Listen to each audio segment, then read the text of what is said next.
It's your first trip? Mm-hmm. Well, don't worry, things hardly ever up around here. Today we celebrate the 30th anniversary of a sci-fi classic, a film that ponders reality, explores questions of identity, and isn't afraid to turn bad guys into Swiss cheese. Well, yes, but it also delves into body horror. Ew, gross. Sure, but more importantly, the sex appeal? Cause this lady has an extra yabo. Okay, admittedly, it's as indulgent as it is entertaining, but the bones of this story are more cerebral. No Total Recall is an adaptation of We Can Remember It For You Wholesale by Philip K. Dick. You may know his work through other popular film adaptations such as Minority Report and Blade Runner. Maybe you heard of it. Enhance. Published in the 1966 issue of the magazine of fantasy and science fiction, We Can Remember It For You Wholesale is a 20-page short story whose quiet contemplation about identity reads like an episode of The Twilight Zone. Where are we? What are we? Who are we? The film adaptation, however, leans on movie schlock to create what producer Ronald Shusett described as Raiders of the Lost Ark Go to Mars. But underneath this seemingly campy action flick lies the philosophical questions of reality from the original work. Have you brought any fruits or vegetables onto the planet? 2 weeks. Get your ass to Mars because it's time to ask, what's the difference? 2 weeks. Unlike Dreams of Mars, this sci-fi adaptation did not happen overnight. The screenplay went through over 40 drafts between multiple writers, including 12 from David Cronenberg. People are trying to kill you left and right. You meet this beautiful, exotic woman. Go on. After years of toiling in development limbo, it was the Governator himself who convinced Carolco to purchase the movie rights and brought on Big Trouble in Little China's screenwriter Gary Goldman to help finish the beleaguered script. You get the girl, kill the bad guys, and save the entire planet. The final piece of the puzzle was director Paul Verhoeven, who had impressed Schwarzenegger with his 1987 film RoboCop. RoboCop, the future of law enforcement. Though only 20 pages, the novella provides most of what the film would use for its first 2 acts. Act 1 introduces our protagonist, an office clerk named Quail, who dreams of one day visiting Mars. The film follows the same setup as the novella, but with more muscle.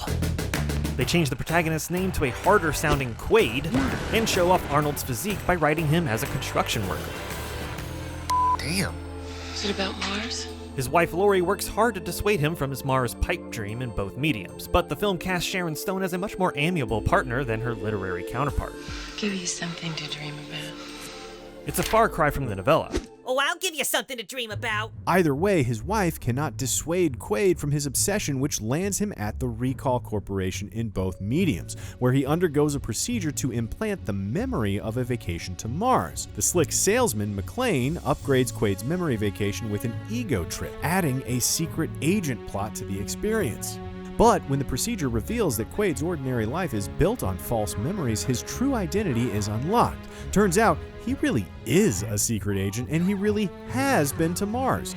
You blew my cover! From this point forward, it's as if the screenwriters gave the novella itself an ego trip. Any inspiration pulled from the original work is injected with high-octane adventure, sex, and violence.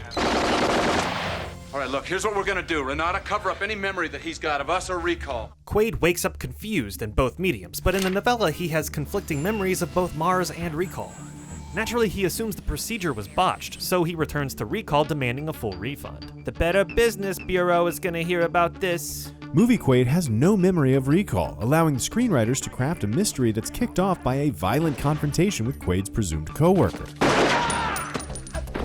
Without all those violent interactions from the movie, Quail is instead forced to recognize the reality of his trip to Mars by finding some dead worms he had taken as a souvenir. Fearing the psychological repercussions of 2 contradicting realities in his mind, he seeks comfort in his wife, who emphatically divorces him on the spot. It is a delusion. Movie Quaid also seeks comfort in Lori, who inflicts physical pain rather than emotional. Her relentless violence is the perfect juxtaposition for her nurturing introduction in the first scene. Sorry, Quaid. Your whole life is just a dream. Regardless, Quaid's illusions are broken in both mediums, which brings us to the operatives behind the curtain. In the novella, 2 nameless agents appear to explain Quail had assassinated a political leader on his mission to Mars. With his cover blown, Quail is a loose end the government cannot afford. Meanwhile, the film... Hey, Casey, just cut it out. The film fleshes out the antagonist starting with Agent Richter, whose pursuit of Quaid is made personal by the fact that Laurie is actually his wife on assignment. You saying she likes it? No, I'm sure she hated every minute of it. And unlike the novella, we are privy to scenes outside of Quaid's perspective when Richter's boss, Cohagen, indicates the whole debacle is all going according to plan, furthering the mysterious conspiracy. I don't give you enough information to think. Quaid avoids capture in both mediums, but in the novella, the agency has a direct line to his thoughts by way of an alien goo implanted in his skull, and thus rendering his escape totally pointless. Meanwhile, in the movie, Quaid is aided by his previous identity named Hauser. You and me. And the film adapts the psychic goo into a removable tracking device courtesy of practical effects wizard Rob Bottin. And that's when the screenplay completely departs from the original story, with a grand space adventure, which the novella is decidedly not. He returns to Mars, finds the literal girl of his dreams, and joins a group of mutant rebels, where the psychic leader Quato helps Quaid uncover his memories. Open your mind. Raiders of the Lost Ark go to Mars. While Quaid runs around Mars in the movie, in the novella, Quail turns himself in, hoping the agency will spare his life and implant him with new false memories. However, ordinary memories would not be sufficient to quell his desire for a more significant life, which would only bring him back to Recall, where the agency will just have to deal with it all over again. So does that mean that there's another deeper self buried underneath my conscious self? Am I even me? Here, take this red pill.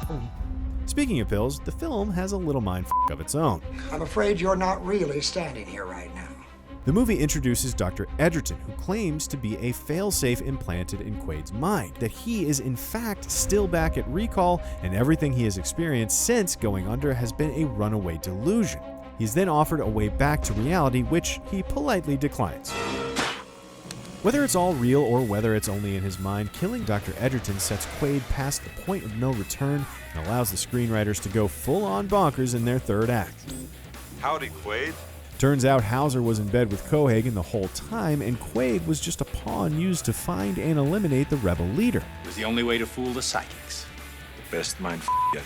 In Philip K. Dick's story, Quail determines the only way to keep himself complacent in a new identity is to implant the most egoistic fantasy as a false memory.